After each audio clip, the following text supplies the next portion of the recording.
This morning, Premier Li was formally welcomed to Parliament House. He's also held talks this morning with the Prime Minister and about 7 other cabinet ministers in the cabinet room. I'm joined this afternoon by the ABC's Foreign Affairs reporter Stephen Jedgetts and Dr. Marina Zhang from the Australia-China Relations Institute at UTS. Thank you both very much for joining us. Now, I should point out the Great Hall State Lunch is just getting underway right now.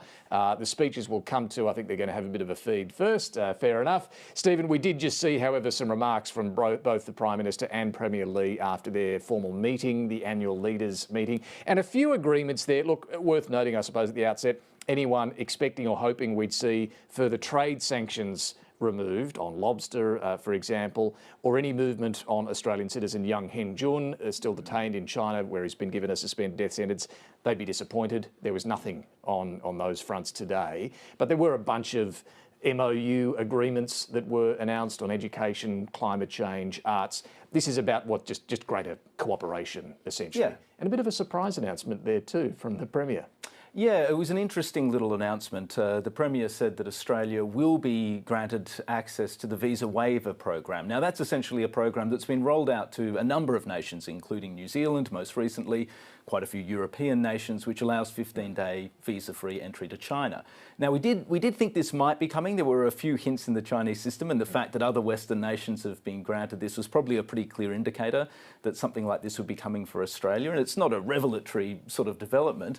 China, makes a lot like a bit easier for people who whether in China or that's right, whether tourists, people going for very short trips, people going back very briefly to see their family members. As a gesture of goodwill, it's quite useful. Of course, China's driving this not just because of diplomatic bonhomie, but because it also wants to stimulate its own tourism industry. So that's a big driver there as well. Build up more connective tissue with the diaspora. But still, that along with the climate change MOU or the upgraded climate MOU. This is about, we're going to talk more regularly about climate change. It's a shared challenge. What can we do to cooperate? Yeah, that's right. At this stage, it doesn't seem anything more substantive than a new framework for additional meetings, so for essentially more engagement. But again, a clear signal that Australia and China see this as a space where we can cooperate fruitfully. Yeah, Marina, how would you characterise the outcomes here before we get to perhaps more of the substantive issues?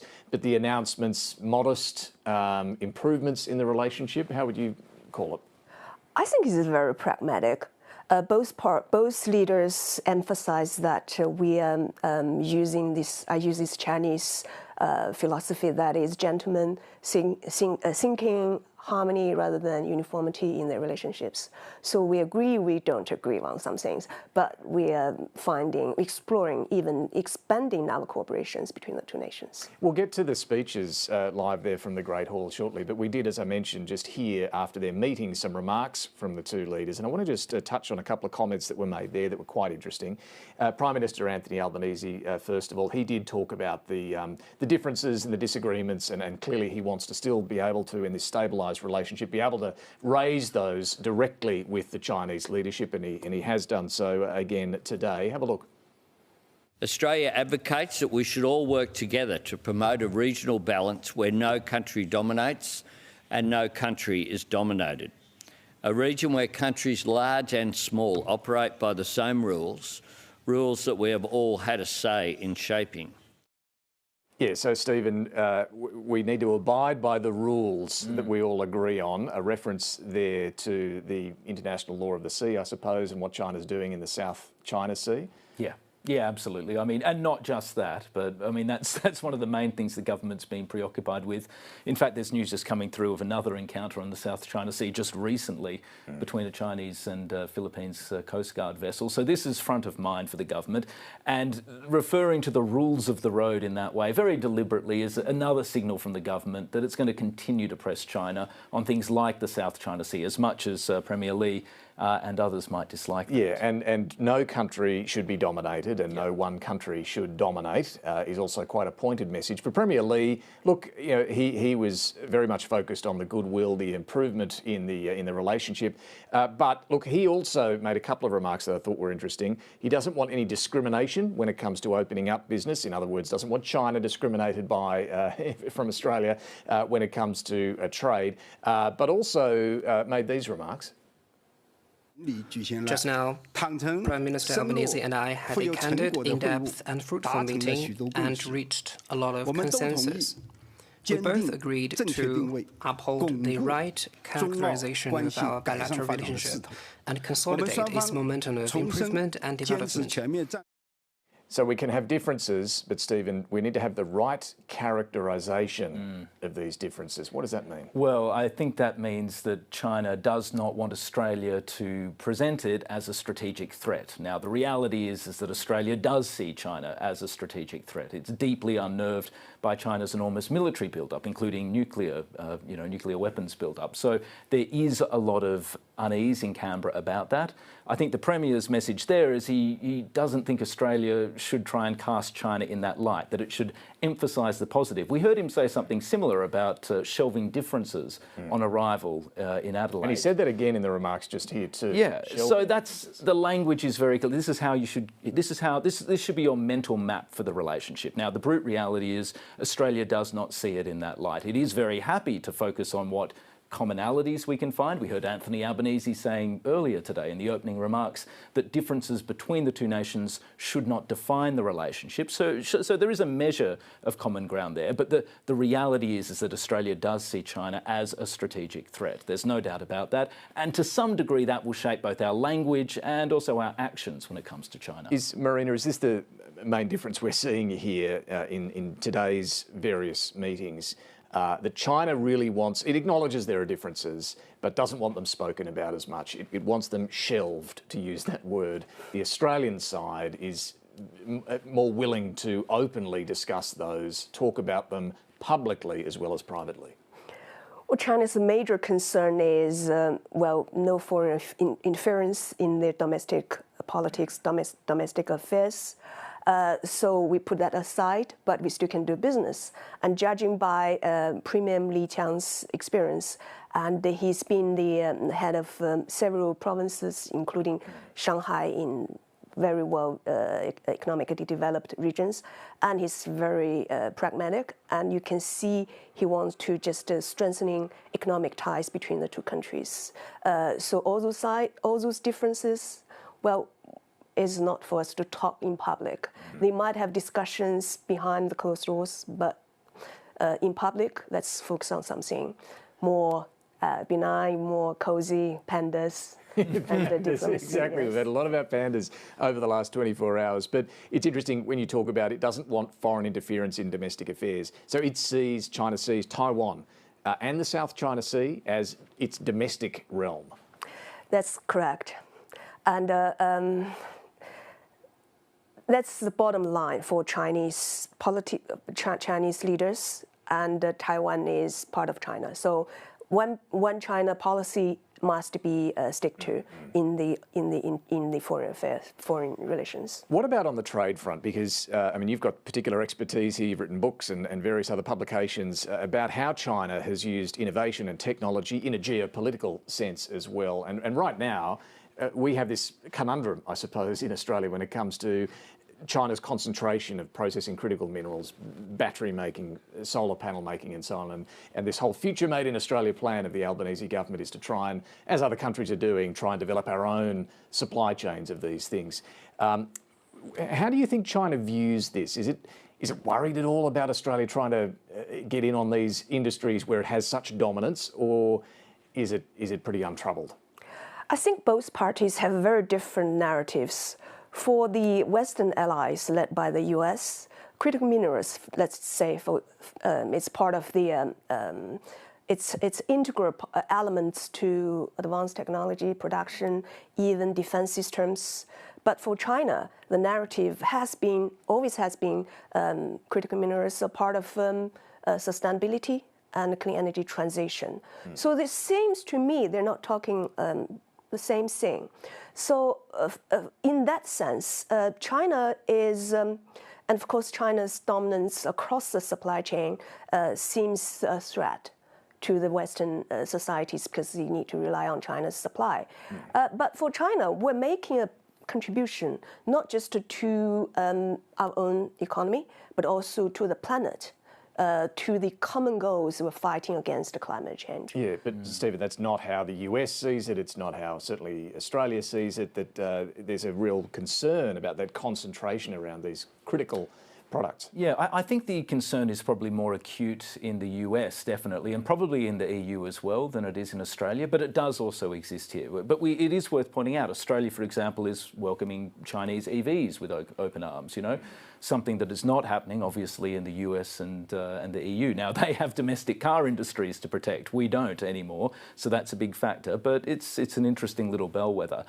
There are difficult choices here, really invidious ones, because the reality is, as everyone acknowledges, the world needs China for the green energy transition, and China has been galloping ahead in many ways, not just technologically, but just with the uptake of green energy. When you look at some of the statistics, it's jaw-dropping and genuinely impressive. So Australia needs not just Chinese solar panels, but also Chinese expertise when it comes to the green transition, and the world needs that. But at the same time, as you say, Marina, there's this very acute anxiety about its domination of, in particular, the critical minerals supply chain, and a fear in the US that this could be leveraged against the West, particularly if there's a future conflict over something. And particularly given that it also goes to defence technologies as well, as you say, Marina. Give us a sense of China's economy at the moment. What shape is it in, and how much does it need countries like Australia, whether it's the resources, critical minerals, and other exports? It's challenging.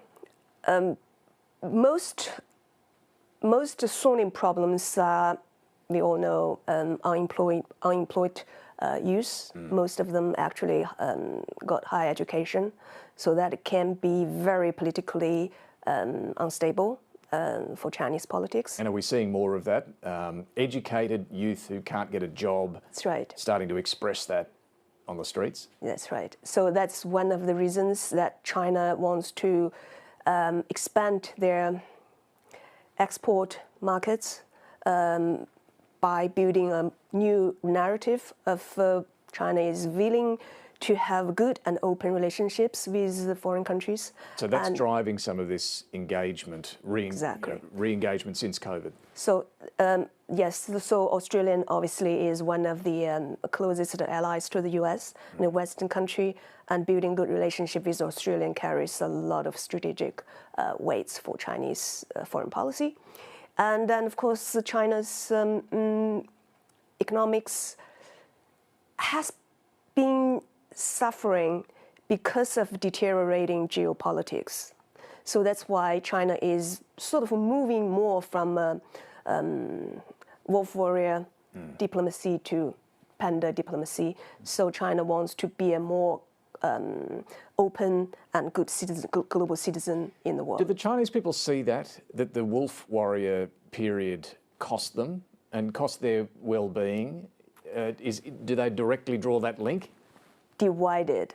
Part of the Chinese, obviously, they are constantly talking about this, and they don't really agree that before you become, absolutely a dominant power in the world, China probably doesn't have this kind of intention, and you shouldn't project that kind of image. And that is obviously, in combination with COVID, has caused China's economy suffer quite a bit. Unemployment, overcapacity. But I really don't agree with the term overcapacity, because my understanding of research in the EV and the critical minerals, China's subsidies actually are at the supplier side largely to support R&D of, let's say, EV makers. And at the demand side, that is to provide incentives for buyers to EV adoption. Those things are similar to all the other countries are doing right now. So they're not really subsidizing EV makers for exporting their EVs.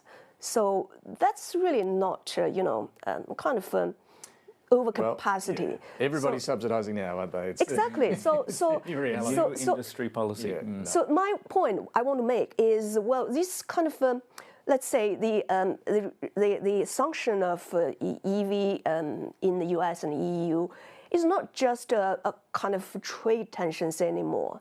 It's moving this whole industry, including critical minerals and EV, that's downstream applications of critical minerals, to a strategic competition between the US-led West and China. So we're standing by to hear the speeches at this state lunch that's being held in the Great Hall, where they're dining on Aussie beef, they're drinking Aussie wine. No surprise there at all, Stephen. There was crayfish yesterday at the lunch. Yesterday. Lobster, not rock lobster. So subtle, the one area not subtle. where sanctions remain, but earlier today, and in fact throughout today, and you were down there a little earlier as well, the protests that have been held out the front of Parliament House, particularly at the moment that Premier Li arrived here.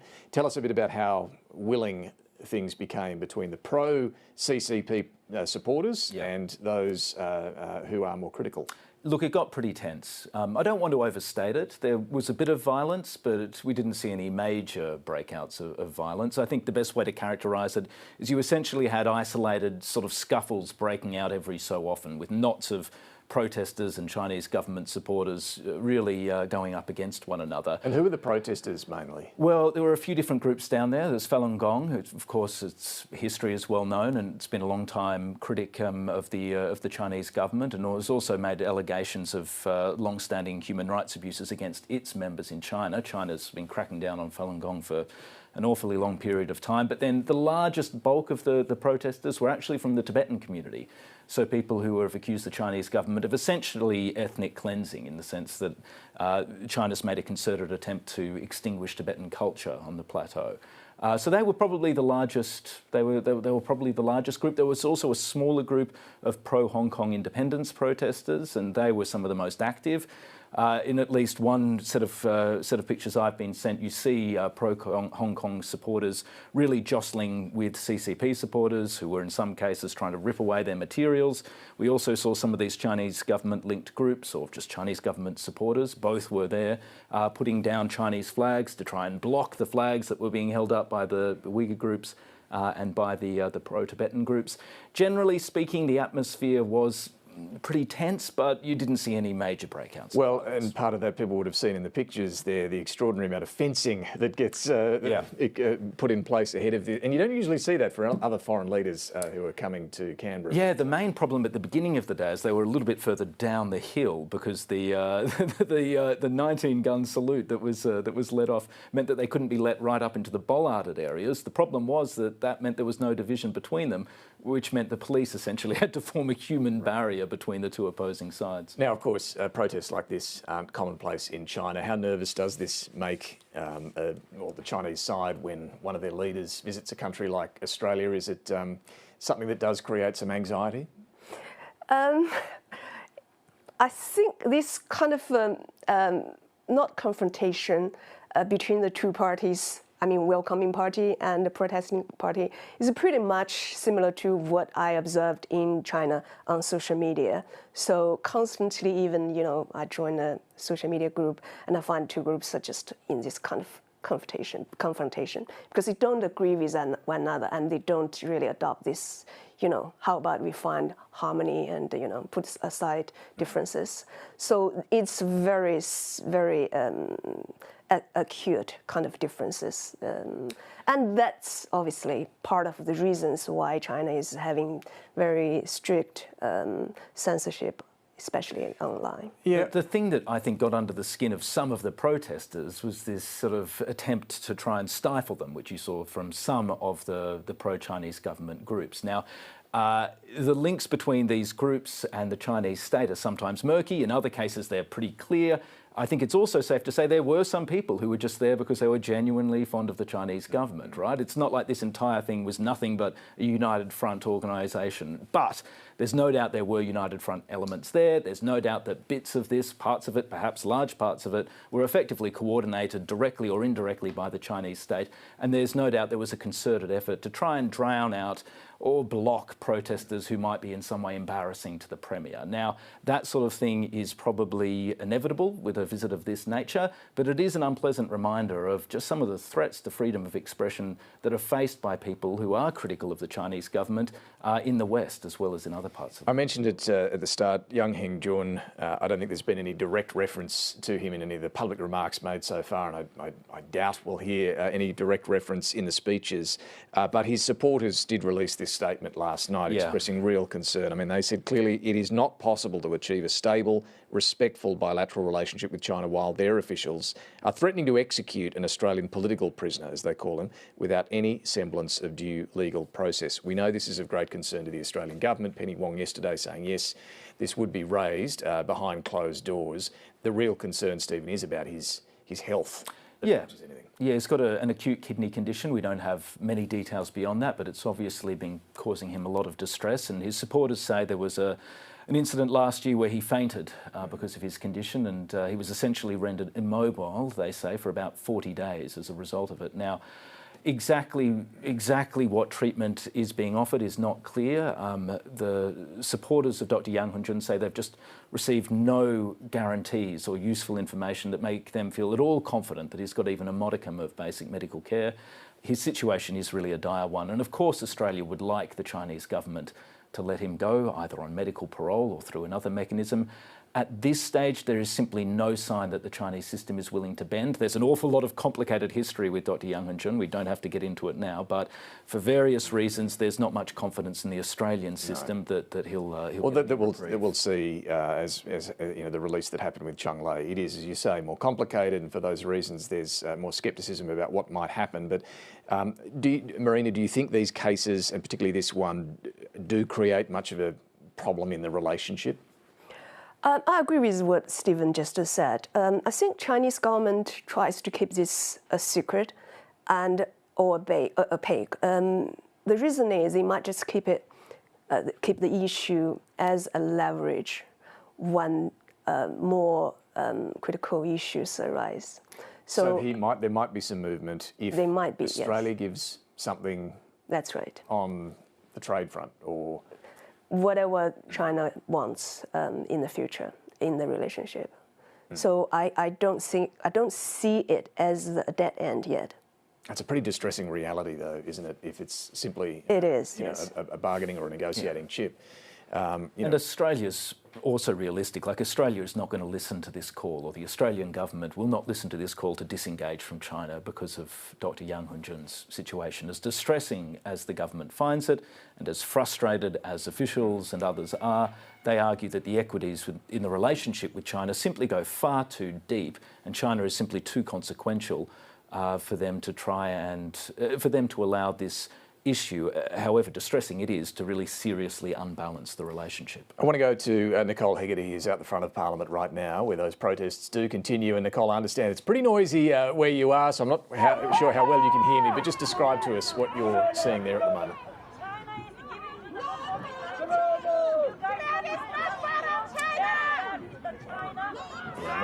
I'm not sure if Nicole can hear us at the moment. We'll just re-establish that. But it doesn't sound like things have died down too much. Certainly while Premier Li is still in the building, those various protesters Stephen was describing to us earlier are making their views and their voices well and truly heard. Just to remind you, we are expecting to see those speeches from the Great Hall at that state lunch from the Prime Minister, the Opposition Leader and Premier Li very shortly. It'll be interesting too to hear Peter Dutton's remarks here as well. He, of course, has been someone over the years who has been more hawkish on China, who has been critical of the government for not taking a harder line on China. Here is an opportunity for the Opposition Leader to speak directly to Premier Li with all the cameras, the world watching. I don't suspect he's going to be, too forceful. But what do you think, Stephen? I don't know. It's interesting. Peter Dutton gave an interesting interview yesterday, and he was quite conciliatory, at least by his standards perhaps, when it came to China, when he was asked whether he would shirt front the Premier, a la Tony Abbott and Vladimir Putin, the shirt fronting that perhaps never was in the end. He said no, he wouldn't, and he emphasised the importance of the trade relationship. He said, as you would expect, that he would raise all of those fraught and difficult issues, but he did not want to present this meeting as an opportunity for confrontation. He wanted to present himself as someone who was willing to take a broader view of the relationship. And there's two things here. There's the trade benefit, and we're talking about, what, $20 billion and lots of important industries that Peter Dutton knows will be benefiting from this. Yeah, well, that $20 billion, of course, is just the stuff that's come back. That's right. On top of a small drop in the vast iron ore ocean and so on that's continued. Yes. But those industries that have benefited from the improved trade front, but also there's a sizable diaspora community of about 1.5 million Chinese Australians And a lot of them do fall into marginal seats as well. Now, I'm not saying Peter Dutton's the only one with his eyes on that. Anthony Albanese clearly is as well. And while some might be critical of the CCP, I think generally the view is that most of the diaspora community just want better relations between the two countries. Yeah, I mean, it's difficult to gauge. I think the line that there is a close to uniform support for the bilateral relationship amongst the diaspora is a slightly oversimplified one once you dig into it, particularly, you know, for example, from people who've arrived perhaps a few decades ago, people who have Chinese ancestry but are not PRC nationals previously. It's a much more muddy picture. But there is some data out there which does show, broadly speaking, UTS has done some work on this, that shows, broadly speaking, Chinese Australians, perhaps particularly more recently arrived Chinese Australians who might have been born in the PRC, put a higher priority on stability in the relationship and, generally speaking, have a more positive view of China than the broader Australian population. And as you say, in seats like Bennelong, Reid, Chisholm, places like that, they're a pretty substantial part of the vote. Yeah, what do you think about that, Marina, how the diaspora community does view the relationship? Obviously, it's going to be mixed. There are going to be different views, but is there a general view that it's better to have a friendlier relationship? I, again, agree with what Stephen just said. It's divided. And the older generation, especially those who experienced more hardship in China, probably tend to be more, criticizing China's current regimes. But the younger ones, they benefit quite a lot from China's economic growth, prosperity, and they want, obviously, China to establish its economic status globally. That is obviously very much dependent on China's geopolitical environment. And to be honest, most intelligent or educated people back in China, or including some in Australia, they're concerned that China is facing an increasingly unified frontier led by the US in the West. But bottom line, if one side of politics is arguing for a tougher approach towards China, a more outspoken criticism of China's activities, is that going to upset Chinese Australian voters here? Yes. My colleague, Professor Wan Yingsun, she's done quite a bit of research on this area. I think I tend to agree with her. Chinese, including myself, sometimes you do feel not discrimination, just a kind of sometimes small comments that, you know, Chinese investors distorted real estate market, Chinese students distorted the rental market in Sydney and Melbourne. Those actually not quite true. And I tend to use data, evidence, to argue that that's not the case. But unfortunately, I think Australian politicians, they tend to make decisions to serve their political agenda, rather than just facing the reality that Chinese investors, most of them actually not state-owned enterprises, and they're looking for new markets, especially in the areas such as EV and critical mineral processing. And they want to expand their business. It's not just using Australian as a supplier of raw materials. So the trade actually, from now on, we can see is two-way rather than very much, you know, Australians' trade deficit, 80% of Australians' trade deficits from China. So in the future, this might reduce. That is relying on stabilized or even improved bilateral relationships, so that will allow China to have more students coming in. And to have more trade coming in. I think it is really interesting, and it's worth picking up on that. You know, the experience with economic coercion, unsurprisingly, really has shaped Australian official attitudes towards China.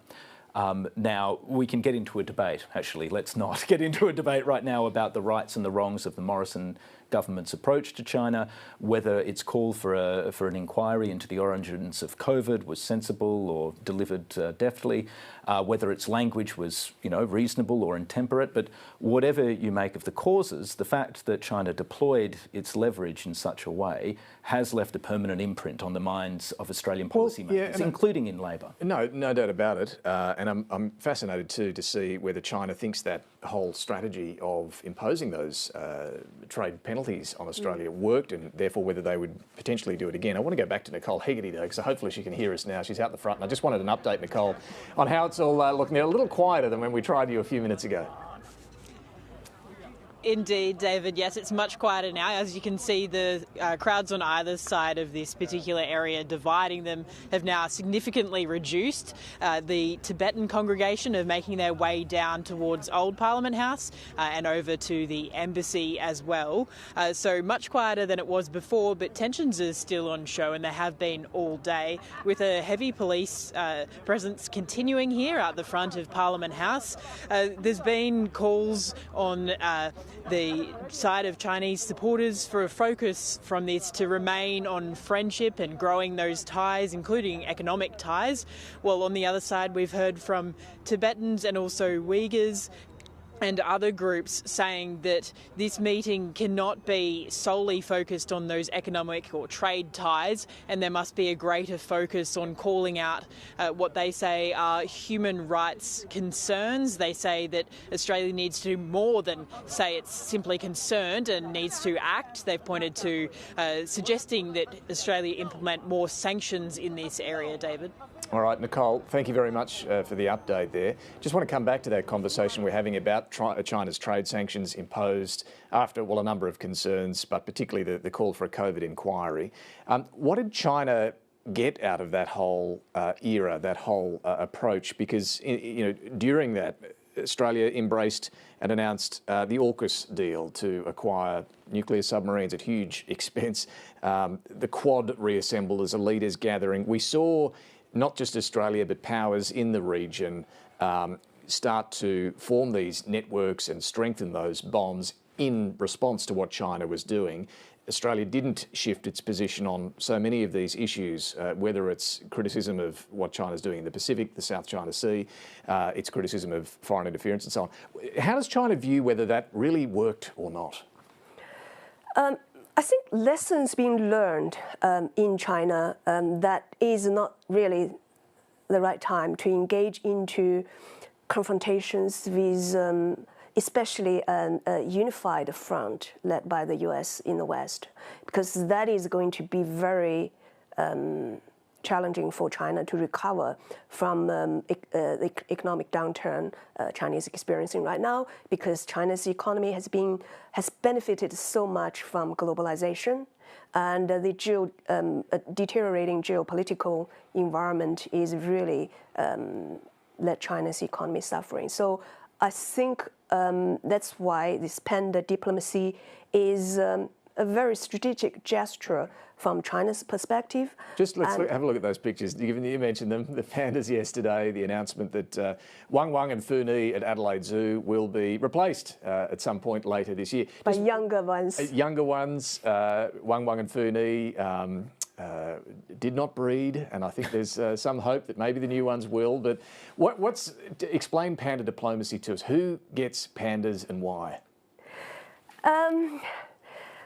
And if you look at how China and the Western world started to sow the icy relationships, even during the Cold War period, ping pong diplomacy, right, panda diplomacy, and those are not really soft power, but a kind of a gesture.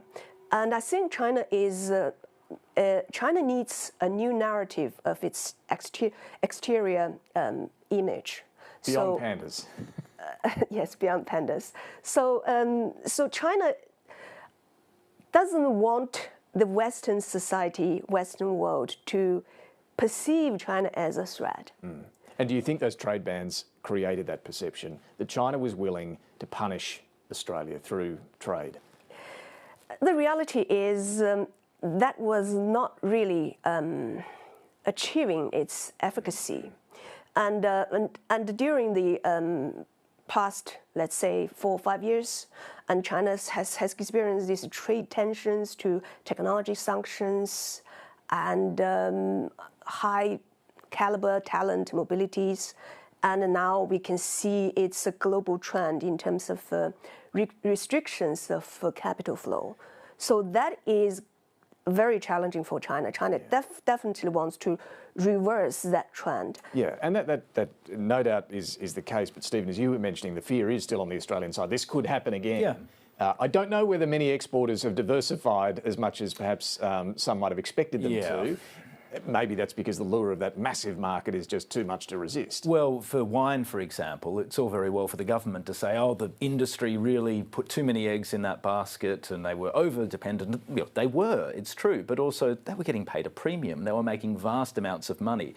And the government wasn't exactly issuing them with strident warnings at the time about the risks involved. Or higher education's another example as well, which perhaps hasn't been quite as over-reliant as maybe the wine industry on one market, but it's still very heavily focused on. Yeah, I mean, the difficulty with wine is that, you know, for the reason that China's campaign of economic punishment wasn't very effective is that the vast bulk of those goods were just diverted very happily and quickly to other markets.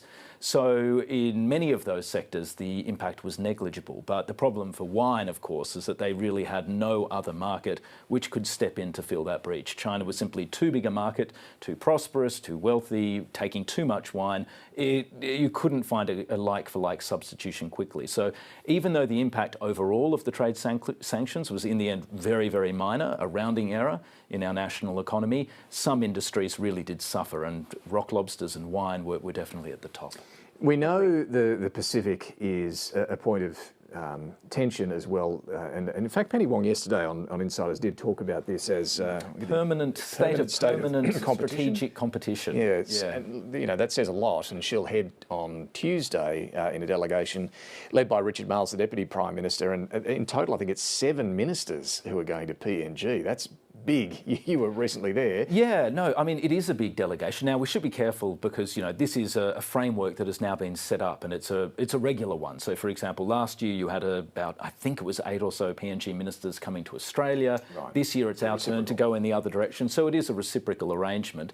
I don't think 7 ministers are flying to China, to PNG right now purely because they're anxious about China's strategic inroads there. But it is true that the government is worried about China's strategic ambitions in the Pacific.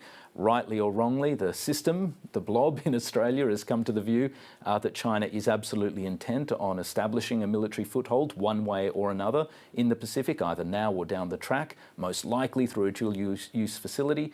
And that determination that China's displaying to embed itself as a security player, including through its moves to strike a number of policing agreements with several Pacific Island states, is a source of real strategic anxiety. And how do you think Australia is going in managing this permanent state of competition, to use that phrase? Because I mean, gee, you know, yes, it's a reciprocal visit, but 7 ministers going is a big deal. The Prime Minister walking the Kokoda track with his counterpart, James Marape, that's a big deal as well, not to mention what they're doing in terms of aid for PNG. Look, it's difficult. Far sharper and greater minds than mine can reach a conclusion about how successful Australia has been on this front. But it is true that we are up against, if you want to frame it in these terms, an extremely well-resourced and determined adversary, which is playing a very long game. And that presents challenges that Australia's not particularly well accustomed to dealing with in the Pacific. Now, the criticism of Australia is that we've been too instrumental and we've been too fixated on this idea of playing whack-a-mole. Every time a potential Chinese threat emerges, whether that's a military base or a businessman coming with a potentially suspicious agenda, we try and whack it as rapidly as we can, rather than thinking about the long term and what we really want to do. And incidentally, Pacific Island nations are increasingly exasperated not just with Australia, but also with China, by the way that strategic competition is really ratcheting up, the way that they have to deal with an increasing number of sharp-elbowed officials coming in and demanding things, whether from Washington, from Beijing, or from Canberra. So Australia does face a difficult challenge here. It does have to play a long game, and it's got an obligation, regardless of what you think about China's ambitions in the region, to try and do a better job to serve the development needs of the Pacific, which sadly continue to languish. Yeah, those development needs are huge. Climate change is also a huge concern in the Pacific, understandably, which clearly Australia sees as its point of leverage here. It's doing a lot more than China, it would argue, when it comes to climate change. But give us a sense of climate change in China, and we know this is one of the many top-order issues that Xi Jinping does have to focus on. How much of a concern is doing more on climate change in China right now? Pretty substantially, I have to say. And if you look at the development of critical mineral processing industry, China has obviously experienced very distinctive stages. At the very beginning, that's subsidy-driven development at a very high costs, environmental costs. And over the past 10 years or so, China has actually adopted this technology innovation-driven policy. So we see a lot of improvement. You can see more blue skies in even cities in Beijing. But as critics would point out, there are still plenty of coal-fired power stations being opened, new ones. But China is even ahead of Australia in terms of renewable energy installation. So that's a really good thing. And you can see China is building technological advancement in terms of high voltage conversion from wind and solar power generated in the West, then down to the East. So these kind of things, and also recycling technologies, waste management technologies in critical minerals and lithium batteries, those things tend not to be showing on geopolitical discourse. And are these actions on climate change driven by the domestic concern over what climate change is doing in China, or is it a part of its international outreach, or both? I think it's both, because Xi Jinping made the promise that China will reach carbon neutral, carbon peak and carbon neutral. That is a kind of a strategic goal for China to establish its global image as an environmentally friendly country. But the issue is for private businesses, especially in less developed areas, during the economic downturn, and profits are more important. So the government actually has to be very careful, not let those businesses to go backward in terms of using less clean energies, less clean technologies. Well, just to remind you, we're standing by for these speeches from the state lunch taking place in the Great Hall here at Parliament House. They are running about half an hour late, I should point out. Perhaps not unusual when big visits happen and there's a full schedule of events.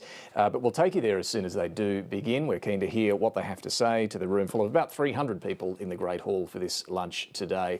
A little earlier, though, some brief remarks from both the Prime Minister and Premier Li after their signing ceremony. This followed their formal leaders' dialogue. We'll just recap what they had to say.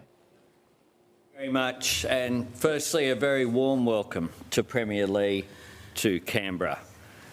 My visit to China last year was an important one for our relationship, so I'm very pleased to be returning the hospitality that I received in Beijing and Shanghai on a visit that celebrated the 50th anniversary of the recognition of relations between our two great nations. Premier Li is the first Chinese Premier to visit Australia since 2017.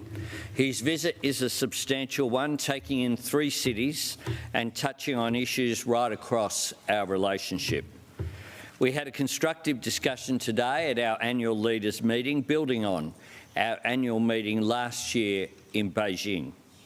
My government has put dialogue at the centre of Australia's relationship with China, because it is always most effective when we deal directly with each other. That's how we make progress on our shared interests and protect regional stability.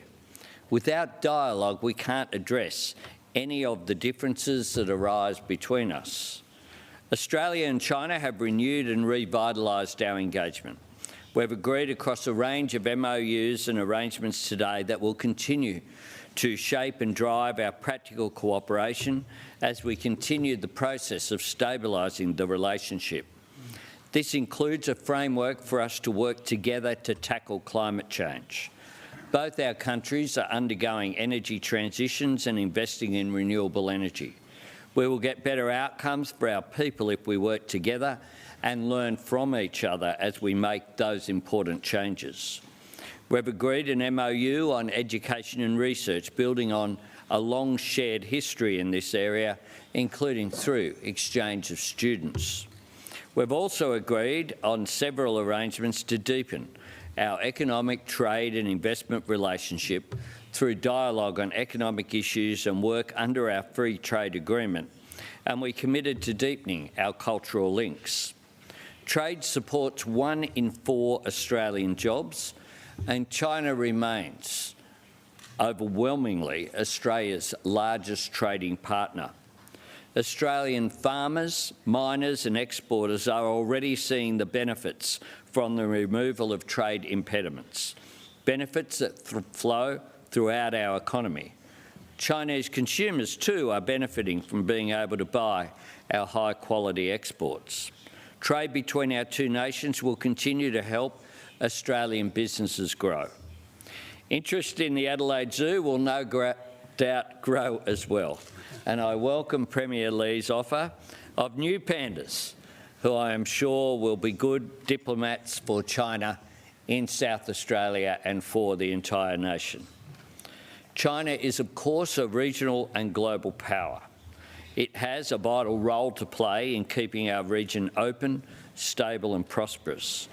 We also exchange views today on our region and the world, building our understanding of our respective positions and perspectives.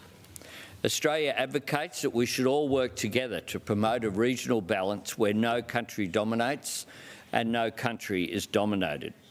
A region where countries large and small operate by the same rules that we have all had a say in shaping.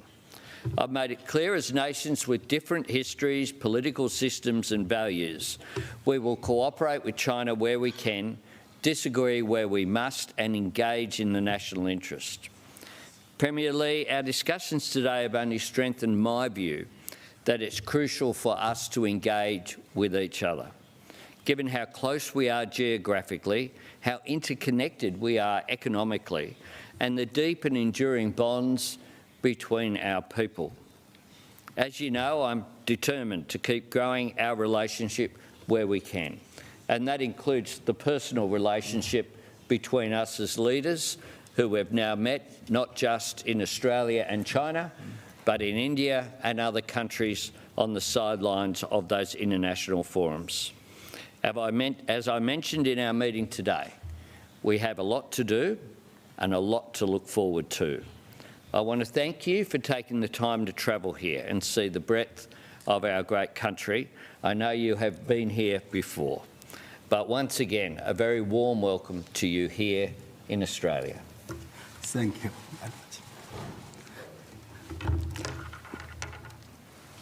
The Honourable Prime Minister Anthony Albanese, friends from the media, it gives me great pleasure to pay an official visit to Australia at the invitation of Prime Minister Albanese on the occasion of the 10th anniversary of President Xi Jinping's state visit to Australia and the comprehensive strategic partnership between our two countries, and to have the 9th annual leaders meeting with Prime Minister Albanese. In less than 1 year, Prime Minister Albanese and I have met multiple times and exchanged visits to each other. All right, we'll leave those earlier remarks to take you to the live remarks from the leaders at the Great Hall, where this state lunch is taking place.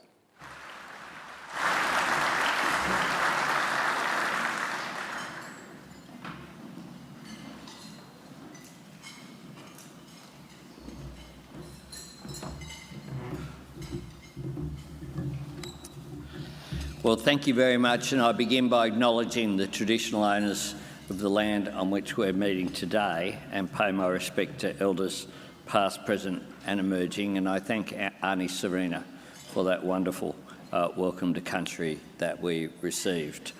As she said, Mr. Premier, it is the world's oldest welcoming ceremony from the oldest continuous culture on earth, and it is something that we are very proud of here in Australia. It is my honour to welcome you, Your Excellency Premier Li Qiang, the Premier of the State Council of the People's Republic of China, and to welcome all of the distinguished guests who join us here today, including my ministerial colleagues, Peter Dutton, the Leader of the Opposition, other distinguished guests, leaders of the business community, the academic community, the defence community and the trade union movement, who are all here joining us to commemorate what is a very historic visit. Premier Li, it is an honour to represent the government and the people of Australia as your host, and it is a pleasure to reciprocate the extraordinary generosity with which I was welcomed to Shanghai and China 1 year ago. It was my 7th visit to China, but my first as Australia's Prime Minister, and it was an important opportunity to advance the engagement between our two great nations. I have long believed that ongoing dialogue is beneficial. Whatever the issue, it is always better if we deal direct with each other. And consistent, steady engagement helps build and maintain stability across our entire region, a region undergoing change and growth that matters to us both. What connects our nations today and will into the future goes beyond our economic opportunities and the dynamic region that we are both a part of. The ties between our people are at the heart of it. Just as diplomacy and economic cooperation adds to our prosperity, our human links add to the connection between our nations. And that's why our personal relationship is so important. In the meetings and candid discussions we have had in China, in Australia, and on the sidelines of other forums as well. Our people share an exchange of ideas and culture in many fields of endeavour, including trade, tourism, education and the diaspora. As you know, the Chinese Australian community is a powerhouse of innovation, creativity and drive. Thanks to migration that began at the dawn of the 19th century, Australia is now home to 1.4 million people of Chinese ancestry. These diverse communities are an important part of the story of our modern nation. So it is important and fitting that you have joined us here in Australia's Parliament House, a place that represents so much of who we are as a nation. Near where we are gathered now, a pair of ceremonial stone lions stand sentinel at the entrance to a formal garden.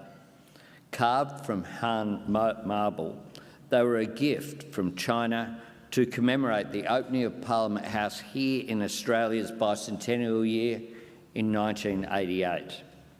This Parliament, the seat of our democracy, is fundamentally a place of dialogue, where we recognise the importance of engaging with each other as we discuss competing views and work to find shared opportunities. Premier Li, our recent efforts to engage in a dialogue on the issues affecting our people, our countries and our region have been most welcome, including, of course, this morning's wide-ranging discussion. When I saw you and President Xi in Beijing, I spoke about stabilising our relationship. It is a relationship in which we must always be ready to engage with each other as mature nations. There is much that remains to be done, but it is clear that our nations are making progress in stabilising and rebuilding that crucial dialogue.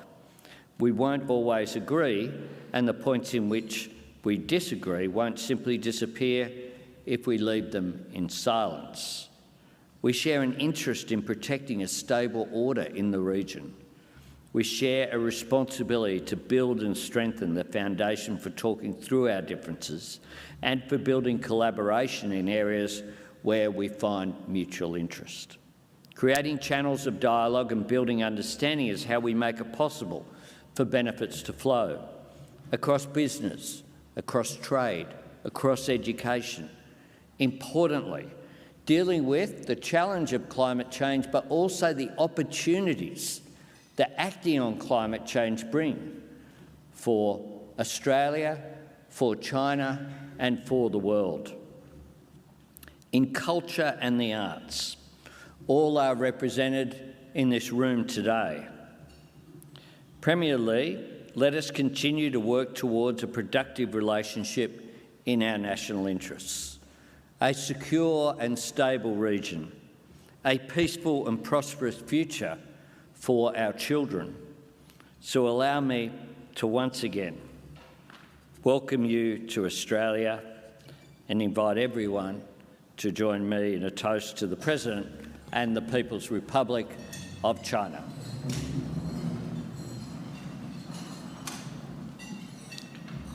To the President and the people of the People's Republic of China.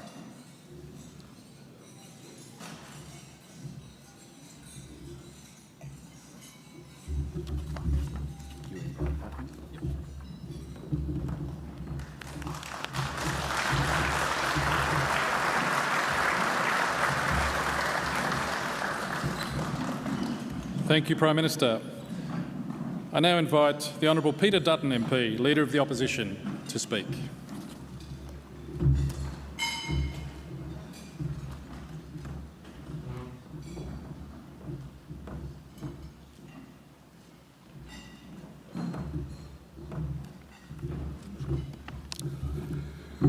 Prime Minister, thank you very much for your fine words. Can I acknowledge you and Jodie Hayden as well, to ministerial and parliamentary colleagues, to Your Excellency, thank you very much to you and your delegation.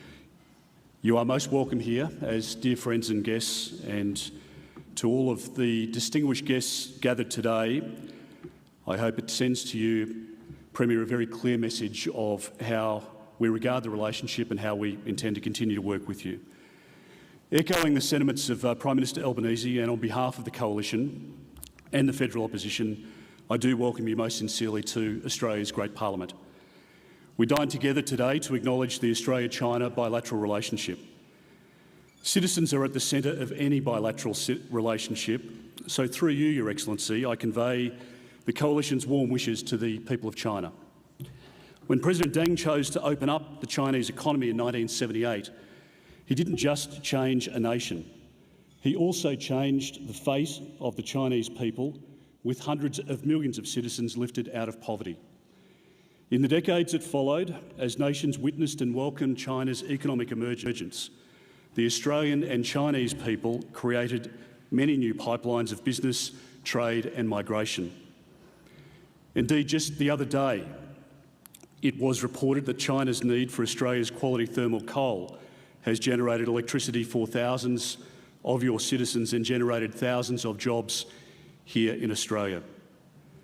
And that is just one of many examples of how both our peoples benefit from these enduring pipelines.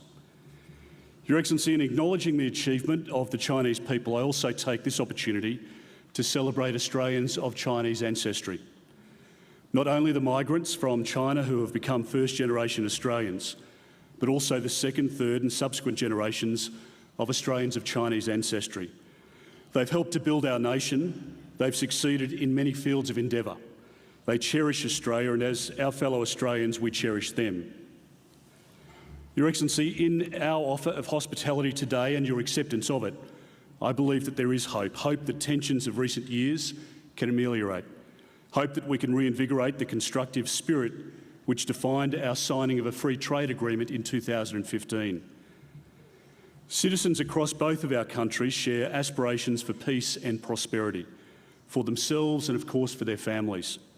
In pursuit of these aspirations, we have a responsibility to ensure that all engagements between our two countries are conducted with due care. Similarly, we should always use our influence to deter other nations who initiate conflict or sponsor terrorism. Your Excellency, I look forward to engaging with you during our meeting this afternoon in a spirit of hope and speaking honestly about recent events. Our children here in Australia and, of course, in China, in the region and around the world, must look back on this era as one where political leaders, equipped with hindsight and foresight, chose stability and peace. That is the only path to forge prosperity anew and shared. Thank you so much.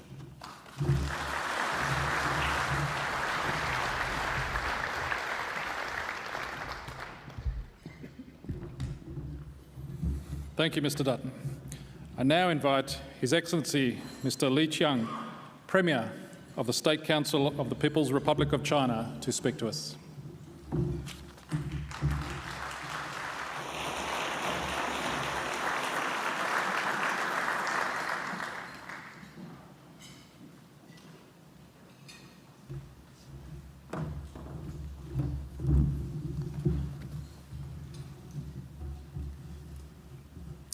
尊敬的阿尔巴尼斯总理、朱莉女士、尊敬的各位来宾、女士们、先生们，大家中午好。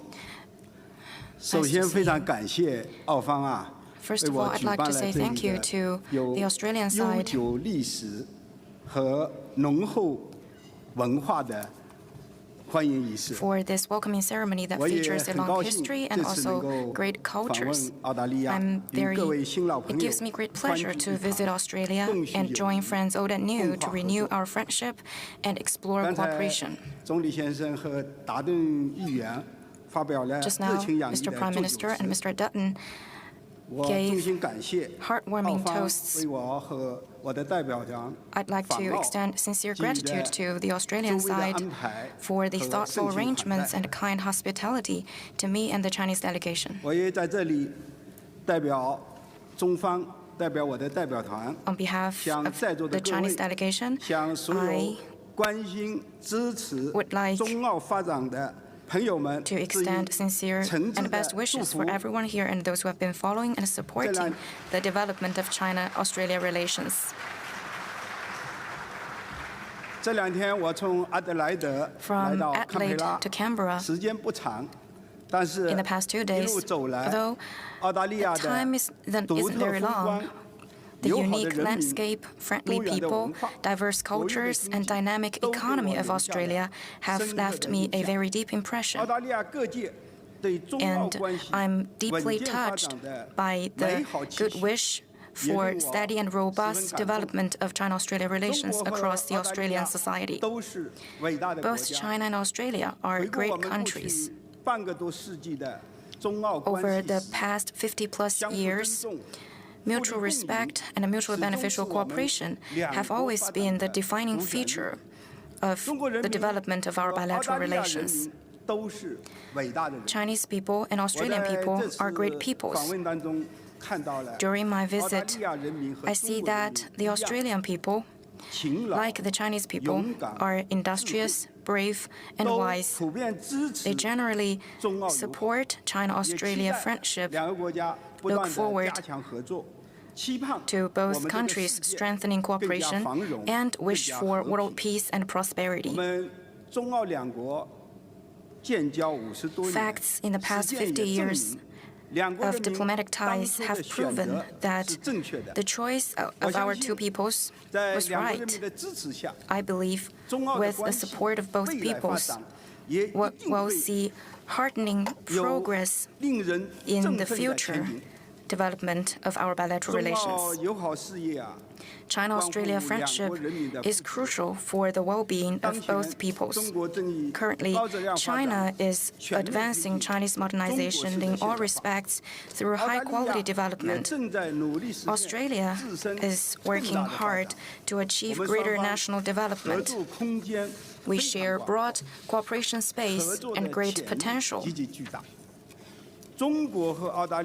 As comprehensive strategic partners, China and Australia need to consolidate the foundation of trust and strengthen mutually beneficial cooperation to achieve common development hand in hand and realize our respective dreams through close coordination. At the new starting point at the 10th anniversary of our comprehensive strategic partnership, I look forward to working in unison with Australian friends so as to deepen our friendly cooperation and jointly create a better future for both countries and bring more benefits to both peoples. Thank you.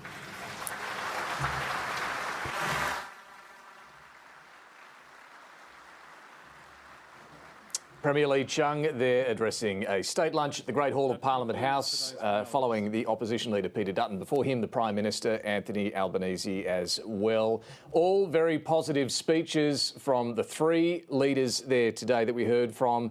A lot of focus on improving relations, taking advantage of opportunities, working together in cooperation, friendship, realising our dreams. Not a lot of focus in those particular speeches on the difficulties, the differences, the challenges in the relationship. Certainly all wanting the audience, both in the room and more broadly, to focus on the positives. I'm joined once more by our Foreign Affairs reporter, Stephen Jedgetts, and Dr. Marina Zhang from the Australia-China Relations Institute at UTS. Just some reflections, firstly, on those three speeches we heard there. Marina, what did you make of those? Very positive and very friendly. Judging by the, because I'm Chinese by origin, so I can pick maybe more contextual information in Premier Li Qiang's speeches compared to the Australian leaders. And what did you pick up there? Still pretty. On the surface, you feel, especially through the English translations, you feel it's empty. I mean, it's not really substantial with concrete content. But that's the way how Chinese leaders address their audiences. So I think it's very pragmatic. And Premier Li obviously wanted to strengthen economic connections with Australia. Through the diplomat relationship, I feel very positive about it. And as you mentioned, both Australian leaders are very positive. Yeah, they certainly were. And the Prime Minister touched on the MOUs, the agreements that they signed a little earlier in the day. Anthony Albanese did say, perhaps the most pointed comment that he made, we won't always agree, and the points on which we disagree won't simply disappear if we leave them in silence. We hadn't heard until then from Peter Dutton. Stephen, what did you make of the opposition leaders' remarks? Very positive, and stood in stark contrast to some of the things that Peter Dutton has been pointing out about China over the last year or so. So it was an interesting shift in tone. Perhaps the opposition leader just felt that a state lunch with the Premier and the Prime Minister and several hundred dignitaries wasn't the best moment to get into some of his more trenchant criticisms of Chinese behaviour. I suspect, though, those criticisms will be made where he feels appropriate. The visit and the lunch today and the focus on the positives isn't going to stop that sort of criticism being made. And indeed, there is already coalition criticism today of an incident that's just come to light at that earlier signing ceremony. Now, there was no joint press conference today. When Chinese leaders visit, we don't get press conferences like we do with other leaders. So this moment where they had the signing ceremony, the two leaders in the room, was the one opportunity where journalists could at least be in there to watch. Now, Stephen, talk us through. This is from the Daily Telegraph, and Claire Armstrong has captured this. Chang Lei was detained in China, now a journalist with Sky News Australia. She's there in the room. And what are we watching? Yeah, look, what we seem to be watching here is essentially an attempt by two Chinese officials. It's not clear. The blue suit there and the brown. And the brown, yeah. Who now it's not clear to me whether they're with the travelling party or with the Chinese embassy. But what they're essentially trying to do is block an Australian camera from getting a shot which would get Chang Lei and the Premier in the same frame. Now, as you can see, now in the lighter coat there, you can see, well, that's I won't name her, but she's a very good egg. A Prime Minister and Cabinet official whose job is to wrangle the media. There's another one to her right just there. And they're essentially standing next to Qiang Lei to stop the Chinese officials that you can see there from blocking the shot. And as you can see, the Chinese official in the brown coat is perhaps remonstrating with her or asking to be let through. The PMNC official in question is not for budging. And good on them, because honestly, there's no reason that a Chinese official should be able to block a shot of an Australian journalist by an Australian camera operator within the hall of Parliament House. In the Australian Parliament building, no less. Yes. Now, Qiang Lei, as I said, is a journalist with Sky News, and I understand what they were going for was a shot that could capture her and the Chinese Premier in the distance, and is that what they were worried about being captured? I mean, I don't know. I assume that's what they were going for with the shot. It would make sense. But the sensitivities here are obvious because, of course, Qiang Lei, as we all know, was imprisoned for a long time. The government always maintained the charges against her were totally baseless, and therefore it is a politically sensitive matter for the Chinese. But no matter, they've got no business, frankly, blocking a shot by Australian media in the heart of Parliament House. You can sort of see at times like this, moments like that can then overshadow a lot of the goodwill that they're trying to focus on on a day like today. Marina, what did you make of that? Well, what I can say is diplomacy is not just for international relations. It's very much related to Chinese domestic politics. And obviously, a picture like that, given we're living in the social media time, that will go viral in China if without Chinese censorship, and that is not going to be taken as very positive in China. I think that's a very fair take. Look, we are going to wrap things up there.